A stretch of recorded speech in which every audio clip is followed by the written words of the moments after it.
অনেক বড় রহমত আছে আমার উপরে। এজন্য আমি একটা হারাম ইনকাম ছেড়ে আমি এখন একটা হালাল পথে বিজনেস করছি। আমি একবার ধোঁকা খেয়েছি, কিন্তু এখন আমি তাদেরকেও ধন্যবাদ জানাই। তাদের প্রতারণার ফাঁদে না পড়লে আজকে আমি নিজেকে এত শক্ত করে এখানে দাঁড় করাতে পারতাম না। আমি আগে অনেক ইমোশনাল ছিলাম, অনেক নরম ছিলাম। কেউ কিছু বললে আমি কেঁদে ফেলতাম, কান্নাকাটি করতাম। সেই জায়গা থেকে আমি এখন অনেক স্ট্রং হয়েছি। মেকআপ করতে খুব ভালো লাগতো, মানুষকে সাজাতে খুব ভালো লাগতো। বাসায় কোনো প্রোগ্রাম থাকলে আমার কাছে অনেকে সাজতে আসতো। তো আমার সেটা দেখে আমার ইচ্ছে হলো যে আচ্ছা আমি তো এটা ভালো করছি। তারপর আমি যাত্রাটা শুরু করলাম। পর আমার বিজনেস খুবই ভালো চলছিল।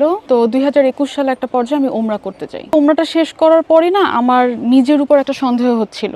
নিজের প্রফেশন নিয়ে আমার নিজের মনেই অনেক ধরনের প্রশ্ন জাগছিল। তো তখন আমি ওখানে এই জিনিসটা নিয়ে একটু রিসার্চ করতে থাকি। মানে আমি অস্থির হয়ে যাই যে এটা আমাকে বের করে আনতে হবে। আমি অনেক মানুষকে এটা নিয়ে প্রশ্ন করতে থাকি। দেখা যেত যে আমার যার সাথে দেখা হচ্ছে আমি প্রশ্ন করছি যে আমার প্রফেশন এটা, আমি এটা করছি, এটা কি আমার ঠিক হচ্ছে?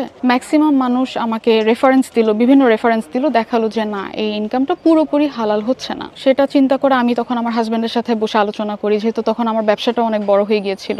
আমার কম করে হলেও মাসে 3 থেকে 4 লক্ষ টাকা আমার প্রফিট হতো তখন। আমার হাজব্যান্ডকে বলার পর সে বললো হ্যাঁ বন্ধ করে দাও। তারপর দেশে আমি সেই উমরাতে বসেই আমি দেশে ফোন করে আমার যত ক্লায়েন্ট ছিল আমি সেগুলো ক্যান্সেল করে দিই। আসলে যখন প্রফেশনটা আমি বন্ধ করে দিই তখন না আস্তে আস্তে দেখা যাচ্ছিল যে আমি ডিপ্রেসড হয়ে যাচ্ছিলাম। আমার কাছে মনে হচ্ছিল যে এখন আমি ঘরে বসে আছি, আমার ভালো লাগছে না, আমি তো এই মানুষটা না, আমার কিছু করতে হবে। পরবর্তীতে আমার মাথায় আসলো যে আমি যখন ফেসবুকে কিছু কোনো একটা ড্রেস পরে বা আবায়া পরে আমি ছবি পোস্ট করছি, মানুষ সেখানে অনেক কমেন্ট করতো যে এই ড্রেসটা কোথা থেকে, এই হিজাবটা কোথা থেকে নিয়েছো। তখন আমার হাজব্যান্ডও প্রায় বলতো যে হ্যাঁ তুমি তো সুন্দর সুন্দর কাপড় পরো, তুমি এটা নিয়ে একটু ভেবে দেখো। এরপর আমি খুব অল্প করে শুরু করি আমার যাত্রাটা। তারপর আমি গেলাম, কাপড় কিনলাম, কাপড় কিনে সেটা আমি বানাতে দিলাম।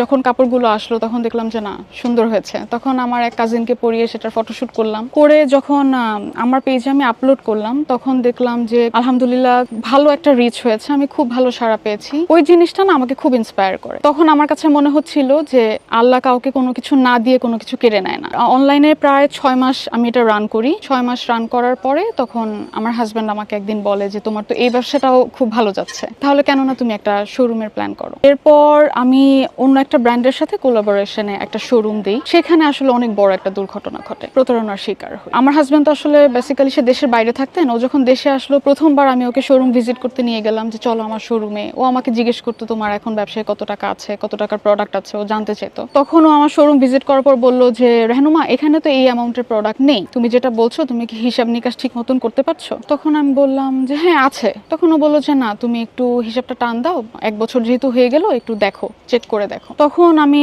আস্তে আস্তে আসলে চেক করতে করতে দেখলাম যে আমার সেল হতো কিন্তু ওই অ্যামাউন্টের টাকাটা আমি হাতে পেতাম না। যখন এই হিসাবটা